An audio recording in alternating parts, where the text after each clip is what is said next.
Hello बच्चों, स्वागत है मेरे नए वीडियो में। और आज के इस वीडियो में हम लोग क्लास 12 केमिस्ट्री का लेसन नंबर 4 जिसका नाम है बी और एफ ब्लॉक के तत्व के बारे में पढ़ेंगे। कल के वीडियो में हम लोगों ने लेसन नंबर 3 को ख़त्म किया था। आज हम लोग नया लेसन स्टार्ट करेंगे। ठीक है, लेसन नंबर 4 जो है, स्टार्ट करने के पहले जो है डी और एफ ब्लॉक के तत्व, आपको ये पता होना चाहिए कि पीरियोडिक टेबल क्या है, यानी आवर्त सारणी क्या है। ठीक है, तो देखिए हमने यहाँ पे एक आवर्त सारणी का टेबल लगा रखा है। यह जो टेबल है ना, यही जो है आवर्त सारणी है। इसी को हम लोग इंग्लिश में पीरियोडिक टेबल कहते हैं। आवर्त सारणी है क्या, सबसे पहले ये जानना जरूरी है कि आखिर हम लोग आवर्त सारणी पढ़ रहे हैं तो इसकी जरूरत क्या है आवर्त सारणी। तो मान लीजिए आपको टेबल लिखना हो, गिनती लिखना हो, तो आपको जो छोटे बच्चे होते हैं उनको पहले डब्बे वाली कॉपी दी जाती है। आप इस टेबल इसमें बुक में मतलब इस कॉपी में टेबल लिखिएगा, गिनती लिखिएगा। क्यों, वो लाइन वाली कॉपी पे भी तो लिखा जा सकता था, लेकिन उसमें होता क्या है, डब्बे बने रहते हैं। इस तरह से आप देखिएगा, इस तरह से डब्बे बने रहते हैं। और एक डब्बे में आपको मान लीजिए यहाँ आपने 1 लिखा, यहाँ 2 लिखा, यहाँ 3 लिखा, यहाँ 4 लिखा, तो ये आपको फिक्स है ना कि एक डब्बे पे एक ही नंबर लिखना है। और डब्बे वाली कॉपी जब आप उठाएंगे तो एक पेज में आपको सारे टेबल एक साथ देखने को मिल जाएंगे। जितनी गिनती आपने लिखी है सब एक साथ देखने को मिल जाएगा। तो डब्बे वाली कॉपी में ये फायदा हो जाता है, एक ही पेज में आपके सारे टेबल आ जाएंगे, जितनी काउंटिंग नंबर्स है, गिनती है, वो सब आ जाएंगे। और लिखने में भी सुविधा होगी, बच्चे को याद करने में भी सुविधा होगी। उसी तरीके से जो तत्व हैं, दिन प्रतिदिन नए वैज्ञानिक जो हैं अपना रिसर्च कर रहे हैं, नए नए तत्वों की खोज हो रही है, तत्वों की संख्या दिन प्रतिदिन बढ़ती जा रही है। तो फिर एक ऐसे सारणी की आवश्यकता पड़ी जिसमें सारे तत्वों को एक साथ आराम से देखा जा सके, उनके गुणों का अध्ययन किया जा सके और उनके बारे में जाना जा सके। तो इसके लिए तैयार की गई हमारे वैज्ञानिकों द्वारा आवर्त सारणी। पहले जो आवर्त सारणी बनाई गई थी, मेंडलीव की आवर्त सारणी, वो इस तरह की नहीं थी। उस समय तक केवल 63 तत्वों की ही खोज हुई थी, इसलिए वह आवर्त सारणी जो थी ऐसी नहीं थी। यह जो आवर्त सारणी है ना, इसको हम लोग आधुनिक आवर्त सारणी कहते हैं, मॉडर्न पीरियोडिक टेबल कहते हैं। और मॉडर्न पीरियोडिक टेबल यानी आधुनिक आवर्त सारणी मोस्ले नाम के वैज्ञानिक ने दी थी। ठीक है, तो आवर्त सारणी चाहे जिस वैज्ञानिक ने दी हो, लेकिन क्या है आवर्त सारणी। तो देखिए ये आवर्त सारणी है। इसमें इस तरह से कुछ क्षैतिज रेखाएं खींची गई हैं, कुछ ऊर्ध्वाधर रेखाएं खींची गई हैं, एक एक बॉक्स बना लिया गया है और इस बॉक्स में एक तत्व का नाम लिखा गया है। तो आवर्त सारणी बेसिकली है क्या कि पदार्थों का या तत्वों का, आप कह सकते हैं तत्वों कहिए या पदार्थों कहिए, तत्वों का उनके बढ़ते हुए परमाणु क्रमांक के आधार पर व्यवस्था है। तत्वों को अगर हम उनके बढ़ते हुए परमाणु क्रमांक के आधार पर सजा कर रखें तो जो सारणी प्राप्त होती है, जो टेबल प्राप्त होता है, उसी को हम लोग आवर्त सारणी कहते हैं। ठीक है, ये है आवर्त सारणी। आवर्त सारणी में देखिए इस तरह क्षैतिज रेखाएं खींची गई हैं जिसको हम लोग आवर्त कहते हैं, और जो ऊर्ध्वाधर रेखाएं इस तरह खींची गई हैं उसको हम लोग वर्ग कहते हैं। तो जो आधुनिक आवर्त सारणी है उसमें 18 वर्ग, देखिए यहाँ 1 से स्टार्ट हुआ है और 18 तक गया है। ठीक है, तो आधुनिक आवर्त सारणी में 18 वर्ग होते हैं। और इस तरह देखेंगे तो 1 2 3 4 5 6 7 7 आवर्त होते हैं। क्षैतिज रेखाओं का मतलब इस तरह जो लाइनें होती हैं दाएं से बाएं या बाएं से दाएं, तो क्षैतिज रेखाओं को हम लोग आवर्त कहते हैं। और ऊर्ध्वाधर रेखाएं जिसको हम लोग कहते हैं वर्टिकल लाइन, जो इस तरह हो सीधा, उसको हम लोग वर्ग कहते हैं। तो अगर आप इसमें देखेंगे ना तो वर्गों की संख्या 18 है, गिन भी सकते हैं 1 2 3 4 इस तरीके से, और आवर्तों की संख्या 7 है। तो जो आधुनिक आवर्त सारणी है वो मेंडलीव की आवर्त सारणी पर ही आधारित है। लेकिन मेंडलीव की आवर्त सारणी जो थी उसमें क्या था कि वह आवर्त सारणी तत्वों के बढ़ते हुए परमाणु भार के आधार पर तैयार किया गया था। लेकिन आधुनिक आवर्त सारणी क्या है? तत्वों के बढ़ते हुए परमाणु क्रमांक के आधार पर सजा कर रखा है। आधुनिक आवर्त सारणी और मेंडलीव की आवर्त सारणी में यही मेन अंतर है कि पहले जो आवर्त सारणी हुआ करती थी वह परमाणु भारों पर आधारित हुआ करती थी और आधुनिक आवर्त सारणी जो है वह परमाणु क्रमांक पर आधारित है। ठीक है, तो ये आपकी आवर्त सारणी है जिसमें 18 वर्ग हैं और 7 आवर्त हैं। इसमें जो आवर्त सारणी है ना उसको 4 ब्लॉक में बांट दिया गया है। जैसे अगर आप ही के घर में 4 कमरे हैं या 8-10 कमरे हैं तो हर कमरे को अलग अलग बांट दिया जाता है कि इस कमरे में बच्चे रहेंगे, इस कमरे में गेस्ट रूम है, ये किचन रूम है, ये डाइनिंग टेबल वाला रूम है, इस तरीके से। तो उसी तरीके से जो आवर्त सारणी है उसको भी 4 ब्लॉक में बांटा गया है।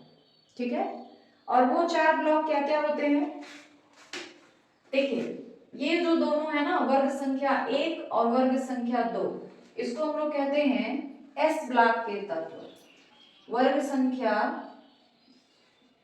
1 और 2 इसको हम लोग कहते हैं एस ब्लॉक। वर्ग 1 और 2 के जितने भी तत्व हैं उनको हम लोग कहते हैं एस ब्लॉक के तत्व। ठीक है, फिर बी में जो आता है वर्ग संख्या 3, देखिए यहाँ 3 लिखा हुआ है ना, 3 से लेके 12, देखिए यहाँ पे 12 लिखा है, 3 से लेके 12 तक के जितने भी तत्व होते हैं उनको हम लोग यहाँ पे देखिए लिखा हुआ है डी ब्लॉक एलिमेंट बोलते हैं, डी ब्लॉक के तत्व बोलते हैं। फिर 13 से लेके 18 यहाँ तक के जो भी तत्व हैं उनको हम लोग पी ब्लॉक के तत्व कहते हैं।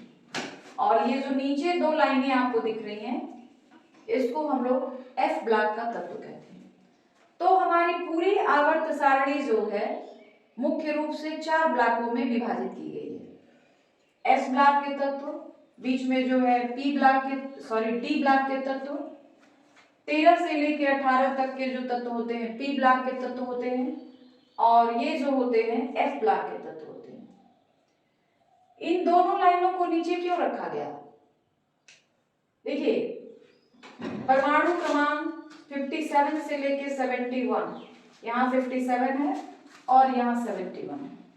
फिर यहाँ पे देखिए 89 से लेके 103, ये जितने तत्व हैं उनको भी यहीं पर रखा गया है। जो एफ ब्लॉक तत्व है ना उनका जगह आवर्त सारणी के नीचे यहाँ दिखा तो दिया गया, लेकिन वो कहाँ रहते हैं? उनका मेन जगह ये जो लेंथेनाइड श्रेणी के तत्व एफ ब्लॉक के तत्व 2 मतलब होते हैं 2 आवर्त में, और इस वाले को हम लोग कहते हैं लेंथेनाइड श्रेणी के तत्व, नीचे वाले को कहते हैं एक्टिनाइड श्रेणी के तत्व। इन दोनों को भी यही रखा गया है। लेकिन क्या है कि आवर्त सारणी जो है जब पूरी तरीके से तैयार हो गई उसके बाद जाकर के इन तत्वों की खोज हुई, तो फिर आवर्त सारणी को बिना डिस्टर्ब किए हुए इस दोनों श्रेणी के तत्वों को नीचे रख दिया गया और यहाँ पे देखिए खाली जगह छोड़ा गया है। इसका मतलब है ना कि ये दोनों श्रेणियां जो यहीं पर हैं। ठीक है, तो एफ ब्लॉक के तत्व ये नीचे वाले 2 लाइन हो गए। बीच में देखिए जो पिंक कलर से, ये सारा पिंक कलर से है ना, इसको हम लोग डी ब्लॉक के तत्व कहते हैं। ये लाइन और ये लाइन जो है एस ब्लॉक के तत्व कहलाते हैं। 13 से लेकर 18 तक के जो तत्व हैं वो पी ब्लॉक के तत्व कहलाते हैं। ठीक है, वर्ग संख्या 1A देखिए हाइड्रोजन से स्टार्ट हो रहा है। Hydrogen, lithium, sodium, potassium, rubidium, ये सारी चीजें, इन सारे तत्वों को हम लोग एस ब्लॉक का तत्व कहते हैं और इसका एक और भी नाम है क्षार धातु। इन सारे तत्वों को हम लोग क्षार धातु कहते हैं क्योंकि इनका जो ऑक्साइड होता है ना हाइड्रोक्साइड, वो आसानी से जल में घुल जाता है। दूसरे वर्ग के जो भी तत्व हैं देख लीजिए, इन सारे तत्वों को हम लोग कहते हैं क्षारीय मृदा धातु, इसलिए कि ये तत्व जो होते हैं आसानी से मिट्टी में पाए जाते हैं। फिर डी ब्लॉक के तत्व 3 से लेके 12 तक इन सारे तत्वों को हम लोग कहते हैं डी ब्लॉक के तत्व यानी संक्रमण तत्व। फिर ये हो गए पी ब्लॉक के तत्व, इन सारे तत्वों को कहा जाता है निरूपक तत्व। एस ब्लॉक के जितने भी तत्व हैं वो सभी धातु होते हैं, डी ब्लॉक के जितने भी तत्व हैं वो सभी भी धातु होते हैं, लेकिन जो पी ब्लॉक है ना इसमें कुछ धातु हैं, कुछ उपधातु हैं और कुछ जो है अधातु हैं। इसमें तीनों चीजें हैं। देखिए बोरॉन, सिलिकॉन, फिर जर्मेनियम, ये Sb और Bi, ये दोनों और ये बोरान, ये जो है इनको हम लोग कहते हैं उपधातु। उपधातु का मतलब वो तत्व, वो पदार्थ जिसमें धातु और अधातु दोनों के गुण पाए जाते हैं, वैसे पदार्थ को हम लोग उपधातु कहते हैं। ठीक है, यानी देखिए बोरॉन हो गया, ये सिलिकॉन, जर्मेनियम, एंटीमनी और बिस्मथ, ये जो है ना ये पूरी लाइन जो है इस तरीके से, ये फिर ये सारे जो होते हैं ना उपधातु कहलाते हैं।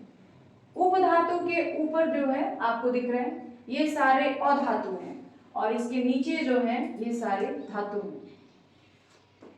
तो पी ब्लॉक में ये फिक्स नहीं है कि कौन सा तत्व धातु है और कौन सा तत्व अधातु है, उसमें कुछ धातुएं भी हैं कुछ अधातुएं भी हैं। लेकिन जो डी ब्लॉक के तत्व हैं, एफ ब्लॉक के तत्व हैं, इनमें फिक्स है कि ये सभी जो है धातुएं ही हैं। ठीक है, उसके बाद जो एस ब्लॉक के तत्व होते हैं जो वर्ग संख्या 1 में है, इनकी संयोजकता निश्चित होती है, इनकी संयोजकता 1 होती है। वर्ग संख्या 2 में जितने भी तत्व हैं ये भी फिक्स होते हैं, इनकी संख्या संयोजकता 2 होती है। डी ब्लॉक के तत्व यहां से लेके यहां तक है, इनकी संयोजकता निश्चित नहीं होती है। और एफ ब्लॉक के तत्वों की भी संयोजकता निश्चित नहीं होती है, उनकी संयोजकता परिवर्ती संयोजकता मानी जाती है, यानी उनकी जो संयोजकता होती है वो निश्चित नहीं है, बदलती रहती है। उसके बाद जो पी ब्लॉक के तत्व हैं इनकी संयोजकता देखिए, यहाँ पे वर्ग संख्या 13 में जितने भी तत्व हैं यहां से लेके यहां तक, इन सब की संयोजकता 3 है। वर्ग संख्या 14 में जितने भी तत्व हैं जिनको, इसको तो हम लोग बोरान फैमिली का तत्व कहते हैं, ये वर्ग संख्या 14 में जितने तत्व हैं इनको हम लोग कार्बन परिवार का तत्व कहते हैं। वर्ग संख्या 15 में जितने तत्व हैं इनको हम लोग नाइट्रोजन परिवार का तत्व कहते हैं। 16 में जितने तत्व हैं इनको हम लोग ऑक्सीजन परिवार का तत्व कहते हैं। वर्ग संख्या 17 में जितने तत्व हैं इनको हम लोग हैलोजन बोलते हैं। और वर्ग संख्या 18 में जितने तत्व हैं उनको हम लोग अक्रिय गैस तत्व बोलते हैं। तो बोरान परिवार के जितने भी तत्व हैं इनके सबकी संयोजकता 3 होती है। कार्बन परिवार के जितने तत्व हैं इनकी संयोजकता 4 होती है। अब संयोजकता कभी भी 4 से ज्यादा नहीं होती है, ना ही वो माइनस में होती है, ना ही वो निगेटिव नंबर होती है, ना ही कोई फ्रैक्शनल नंबर होता है, शून्य हो सकता है। नाइट्रोजन परिवार के जितने तत्व हैं इनकी संयोजकता होती है 3। ऑक्सीजन परिवार के जितने तत्व हैं इनकी संयोजकता 2। हाइड्रोजन परिवार के जितने तत्व हैं इनकी संयोजकता 1। और ये 18 नंबर वर्ग के जितने जो भी तत्व हैं इनकी संयोजकता 0 मानी जाती है और उनको कहा जाता है अक्रिय गैस तत्व। अक्रिय गैस तत्व इसलिए कि वो किसी भी रासायनिक अभिक्रिया में भाग नहीं लेते हैं, इसलिए उनको अक्रिय गैस तत्व कहा जाता है। ठीक है, तो ये आपकी आवर्त सारणी है और ये मान के चला जाता है कि एस ब्लॉक और पी ब्लॉक के बारे में आपने क्लास 11th में पढ़ लिया है। आपको क्लास 12th में डी ब्लॉक और एफ ब्लॉक के तत्वों के बारे में पढ़ना है। ठीक है, ये जो आवर्त सारणी है ना, इसमें जो पहला वर्ग आवर्त है, देखिए पहला आवर्त इस तरह से लिया जाएगा। इसमें आपको 2 ही तत्व मिलते हैं, एक मिलता है हाइड्रोजन और दूसरा मिलता है हीलियम। इसमें बस 2 तत्व हैं। तो आवर्त संख्या 1 के जितने भी तत्व हैं, तो जितने क्या बस 2 ही हैं, एक है हाइड्रोजन दूसरा है हीलियम। आवर्त संख्या 1 को हम लोग कहते हैं अति लघु आवर्त।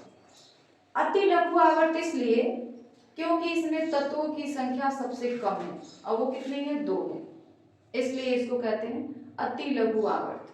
ठीक है, आवर्त संख्या 2 और आवर्त संख्या 3, इन दोनों में आप देख लीजिए कितने तत्व आ रहे हैं, 1 2 3 4 5 6 7 8। आवर्त संख्या 2 और 3 में 8 तत्व आते हैं, इसलिए इनको कहा जाता है लघु आवर्त। ठीक है, एक को कहा जाएगा अति लघु आवर्त, 2 और 3 को कहा जाएगा लघु आवर्त। 4 और 5 में देखिए आवर्त तत्वों की संख्या 32 होगी, 32 नहीं सॉरी 18 होगी, 18 गिन लीजिए। 4 और 5 में 1 2 3 4 5 6 7 8 9 10 11 12 13 14 15 16 17 18। तो वर्ग संख्या 4 और 5 में तत्वों की संख्या जो है 18 है, तो इसको हम लोग कहते हैं दीर्घ आवर्त। ठीक है, वर्ग संख्या 6 और 7 में तत्वों की संख्या होती है 32। यहाँ पे खाली है ना, तो यहाँ पे ये सारे तत्व भी जोड़े जाते हैं। फिर यहाँ पे खाली जगह दिया है, इसकी जगह पे ये सारे तत्व आते हैं। ठीक है, तो वर्ग संख्या 6 और 7 में जितने भी तत्व हैं, या वर्ग संख्या 6 और 7 को हम लोग कहते हैं अति दीर्घ आवर्त, क्योंकि इसमें तत्वों की संख्या बहुत ज्यादा है और वो कितने के बराबर है 32। ठीक है, तो इस तरह से आवर्त सारणी जो है 4 आवर्तों में भी डिवाइड किया गया है। एक हो गया अति लघु आवर्त, दूसरा हो गया लघु आवर्त, तीसरा हो गया दीर्घ आवर्त और चौथा हो गया अति दीर्घ आवर्त। तो वर्ग संख्या 1 को कहा जाएगा अति लघु आवर्त, 2 और 3 को कहा जाएगा दीर्घ लघु आवर्त, 4 और 5 को कहा जाएगा दीर्घ आवर्त, 6 और 7 को कहा जाएगा अति दीर्घ आवर्त। तत्वों की संख्या बढ़ती जा रही है, इसलिए आवर्तों का नाम भी बदलता जा रहा है। ठीक है, उसके बाद 6 और 7 के जो तत्व हैं यहाँ पे जो दिखाए गए हैं, ये तो यही है जिनको हम लोग एफ ब्लॉक कहते हैं। तो एफ ब्लॉक के तत्वों को भी 2 श्रेणियों में बांट दिया गया है। एक को कहा जाता है, इस पूरे तत्वों का नाम है लैंथेनाइड श्रेणी के तत्व, और फिर ये जो सारे तत्व हैं इनको कहा जाता है एक्टिनाइड श्रेणी के तत्व। ठीक है, तो ये आपका आवर्त सारणी है। डी ब्लॉक और एफ ब्लॉक के तत्वों को पढ़ने से पहले ये पूरी आवर्त सारणी आपको पता होना चाहिए।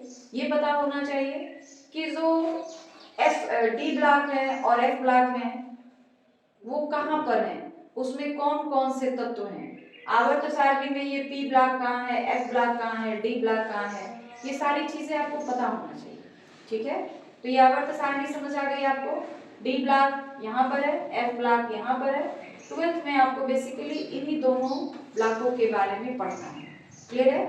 चलिए, तो अब हम लोग आगे पढ़ेंगे कि जो डी ब्लॉक के तत्व हैं वो क्या हैं, उनके गुण क्या हैं, एफ ब्लॉक के जो तत्व हैं वो क्या हैं, उनके गुण के बारे में पढ़ेंगे। ठीक है, ये चैप्टर ज़्यादा बड़ा नहीं है, काफ़ी छोटा चैप्टर है, लेकिन बहुत ही इंपॉर्टेंट चैप्टर है। ठीक है, तो चलिए अब इसके बारे में हम लोग आगे पढ़ना स्टार्ट करेंगे। अब हम लोग ये देखेंगे कि जो डी ब्लॉक के तत्व हैं वो क्या होते हैं। तभी आपने आवर्त सारणी देखा कि वर्ग संख्या 3 से लेके 12 तक के सभी तत्व जो होते हैं डी ब्लॉक तत्व कहलाते हैं। ठीक है, तो वही बात इसमें बताई गई है। वे तत्व जिसमें डी उपकोष n-1 डी उपकोष आंशिक रूप से पूर्ण होते हैं डी ब्लॉक के तत्व कहलाते हैं। इसका मतलब यही है ना कि जो डी ब्लॉक के तत्व होते हैं उनका जो अंतिम इलेक्ट्रॉन होता है n-1 डी उपकोष में जाता है। यानी आपको पता है कि s जो होता है इसमें 2 इलेक्ट्रॉन होते हैं, p ऑर्बिटल में 6 इलेक्ट्रॉन होते हैं, s में 2, p में 6, d में 10 और f में 14।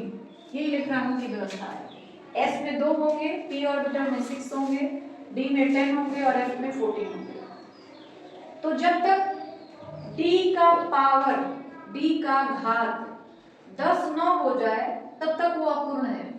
जैसे अगर आप लिखेंगे ना इलेक्ट्रॉनिक विन्यास, तो d के पावर 1 2 3 4 5 इस तरह चलता जाएगा। जब तक 10 ना हो जाए तब तक वो अपूर्ण है। f जब तक उसका पावर 14 ना हो जाए तब तक वो अपूर्ण है। p का पावर जब तक 6 ना हो जाए तब तक वो अपूर्ण है। तो कहने का मतलब ये है कि जो डी ब्लॉक के तत्व होते हैं उनका जो डी उपकोष होता है n-1 इंटू डी उपकोष आंशिक रूप से पूर्ण भरा होते हैं, आंशिक रूप से, मतलब पूरी तरीके से नहीं भरा होता है। d का पावर 10 कभी नहीं होता है, d का पावर हमेशा 10 से कम ही रहता है, ठीक है।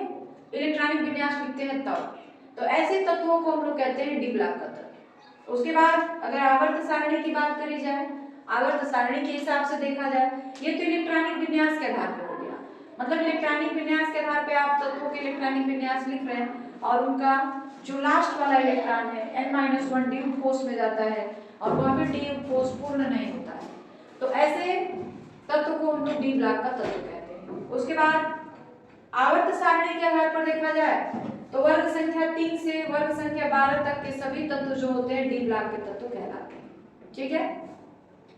इन्हें एस और पी ब्लॉक के बीच रखा गया है। अभी हमने आवर्त सारणी देखा, उसमें आपको दिखाया गया था कि जो डी ब्लॉक के तत्व हैं वो एस और पी ब्लॉक के बीच में रखे गए हैं, इसलिए इन्हें संक्रमण तत्व भी कहा जाता है। संक्रमण तत्व इसलिए भी कहा जाता है ना क्योंकि इनका जो व्यवहार होता है वो जो एस ब्लॉक के तत्व होते हैं उच्च धनात्मक तत्व कहलाते हैं और जो पी ब्लॉक के तत्व होते हैं निम्न धनात्मक तत्व या कहा जाए निम्न ऋणात्मक तत्व कहलाते हैं। तो जो पी ब्लॉक का तत्व होता है, डी ब्लॉक का तत्व होता है ना, उसका व्यवहार दोनों के बीच में रहता है, ना तो एस ब्लॉक के तत्वों से अधिक होता है और ना ही पी ब्लॉक के तत्वों से कम होता है, तो उसका व्यवहार दोनों के बीच में होता है, इसीलिए इसको एस और पी के बीच में ही रखा गया है और इसीलिए इसे संक्रमण तत्व भी कहा जाता है, ठीक है। जो डी ब्लॉक के तत्व होते हैं उनको 4 श्रेणियों में बांटा गया है। पहला 3D श्रेणी या प्रथम श्रेणी, द्वितीय श्रेणी, तृतीय श्रेणी और चतुर्थ। अब ये श्रेणियां क्या है, इसमें देखिए प्रथम श्रेणी में क्या है, इसमें SC21 से ZN30 ये जो लिखा गया है ना, स्कैंडियम और जिंक, ये परमाणु क्रमांक है। स्कैंडियम का 21 होता है, जिंक का 30 होता है, ये परमाणु क्रमांक है। तो परमाणु क्रमांक 21 से 30 तक के जितने भी तत्व हैं वो इस श्रेणी में आते हैं। इसमें Zn को छोड़कर सभी तत्वों में 3D कक्षक अपूर्ण होता है। 3D कक्षक अपूर्ण होता है का मतलब ये हो गया कि अगर आप इनका इलेक्ट्रॉनिक विन्यास लिखते हैं, जैसे मान लीजिए हमको स्कैंडियम का लिखना है, स्कैंडियम का Sc, इसका परमाणु क्रमांक 21 है, इसका अगर हम लोग इलेक्ट्रॉनिक विन्यास लिखे तो ये हम लोग इस तरह लिखेंगे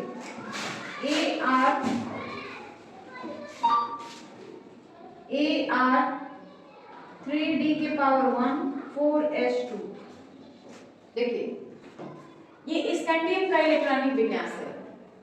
आर्गन का मतलब होता है 18, आपको 21 लाना है ना, तो आर्गन का परमाणु क्रमांक 18 होता है, तो ये शॉर्ट में लिखा गया, शॉर्टकट में लिखने का ये तरीका है। आर्गन मतलब यहाँ तक 18 हो गया, फिर ये वाला 19 और 2 इलेक्ट्रॉन और 20 और 21 हो गया ना 21, तो ये शॉर्टकट फॉर्म है इलेक्ट्रॉनिक विन्यास लिखने का, ठीक है। और यहाँ पे 3D उपकक्षक जो है देख लीजिए अपूर्ण है, मतलब यहाँ पे जब तक 10 नहीं होगा तब तक वो पूर्ण नहीं है, तो यहाँ पे 3D D का पावर 1 दिया हुआ है, यानी ये पूर्ण भरा हुआ है, पूर्ण नहीं है। तो ऐसे तत्वों को हम लोग क्या कहते हैं, प्रथम श्रेणी या 3D श्रेणी का तत्व। 3D श्रेणी का तत्व इसलिए क्योंकि 3D जो उपकोष होता है वही अपूर्ण होता है। देखिए यहाँ पे 3D उपकोष अपूर्ण है, ठीक है।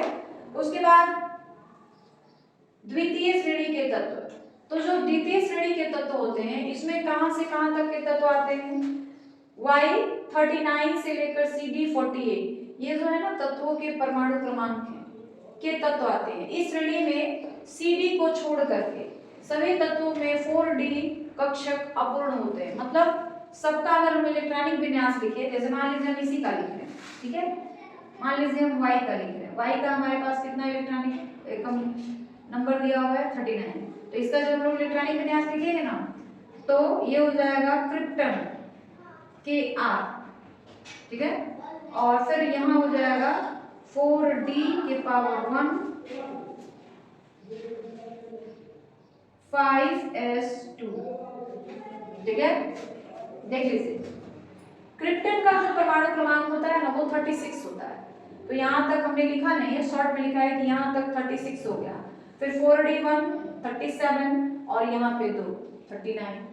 तो कहने का मतलब ये है कि परमाणु क्रमांक 39 से परमाणु क्रमांक 48 तक के तत्वों का अगर इलेक्ट्रॉनिक विन्यास लिखें तो सबका लास्ट में इसी तरह आएगा 4d1 5s2, सबके लास्ट में यही आएगा। और यहाँ पर लिखा जाए 21 से लेकर 30 तक तो सबके लास्ट में 3d1 आएगा, यहाँ पे 4d1 है, यानी इसका 4d जो उपकक्षक है वह अपूर्ण है, पूर्ण रूप से नहीं भरा है, तो इसको हम लोग द्वितीय श्रेणी का तत्व कहेंगे। उसी तरीके से तृतीय श्रेणी के तत्व या इसको हम लोग कहते हैं 5d श्रेणी।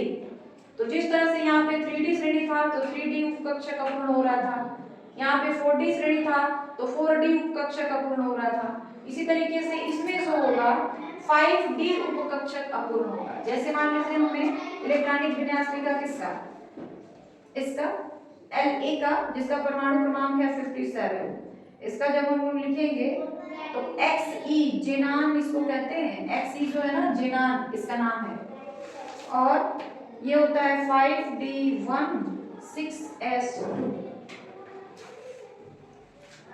तो इसका जो परमाणु क्रमांक होता है ना 54 होता है, 54। तो ये 54 यहाँ से और 3 इसमें और जोड़ दिए तो 57 हो गया। यानी इसमें क्या हो रहा है 5d उपकक्षक जो हो रहा है अपूर्ण हो रहा है। ठीक है, तो इस श्रेणी के मतलब इस तरह के जितने भी तत्व आएंगे जिनके लास्ट में 5d1 और 6s2 आएगा वो सारे तत्व जो होंगे तृतीय श्रेणी के तत्व कहे जाएंगे या 5d श्रेणी के तत्व कहे जाएंगे। फिर चतुर्थ श्रेणी या 6d श्रेणी, इसमें AC89 से UAB 112 तक के तत्व आते हैं। ये तत्व सातवें आवर्त में स्थित हैं, यानी इनका भी जब हम लोग इलेक्ट्रॉनिक विन्यास लिखेंगे तो लास्ट का जो 6d उपकोष होगा वो अपूर्ण भरा होगा। और यहाँ पे देखिए ये सारे तत्व जो आ रहे हैं ना सब अक्रिय गैस तत्व हैं।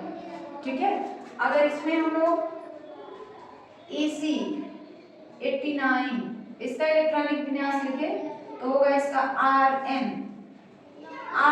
रेडान जो एक अक्रिय गैस तत्व है, और ये हो जाएगा 6d1 7s2। ठीक है, यानी इसकी इलेक्ट्रॉनिक नहीं क्या कह रहे एटॉमिक नंबर जो होता है, परमाणु क्रमांक जो होता है Rn का वो कितना हो जाएगा 86, फिर ये 87 और 88 और 89। तो कहने का मतलब ये है कि अगर आप 89 से 112 तक के जितने भी तत्व हैं उनका इलेक्ट्रॉनिक विन्यास अगर लिखते हैं तो सबके लास्ट में 6d1 7s2 भी है। तो ये श्रेणी बताया जा रहा है। तो इस आधार पर जो हमारा डी ब्लॉक का तत्व है उसको 4 श्रेणियों में बांट दिया गया है, और 89 से 112 तक के जो भी तत्वों के इलेक्ट्रॉनिक विन्यास आप लिखेंगे सबके लास्ट में यही आएगा। इसलिए सारे तत्वों को हम लोग कहेंगे, आप 2-3 का लिख के देख लीजिए, सबके लास्ट में यही आता है। इसलिए इन तत्वों को कहा जाता है 6d श्रेणी। ठीक है, तो ये थे डी ब्लॉक के तत्व और उनका जो 4 भाग होता है, 4 श्रेणियां होती हैं। ठीक है, तो आज के वीडियो में बस इतना ही, बाकी हम लोग अब कल के वीडियो में जानेंगे। और वीडियो के लास्ट में मैं यही कहना चाहती हूँ कि अगर आपको हमारे वीडियोज अच्छे लगते हैं तो प्लीज़ हमारे चैनल को सब्सक्राइब करें, वीडियो को जितना ज़्यादा हो सके लाइक करें, शेयर करें, और जो भी वीडियो के अंदर कमियाँ हो उसे कमेंट के थ्रू जरूर करें।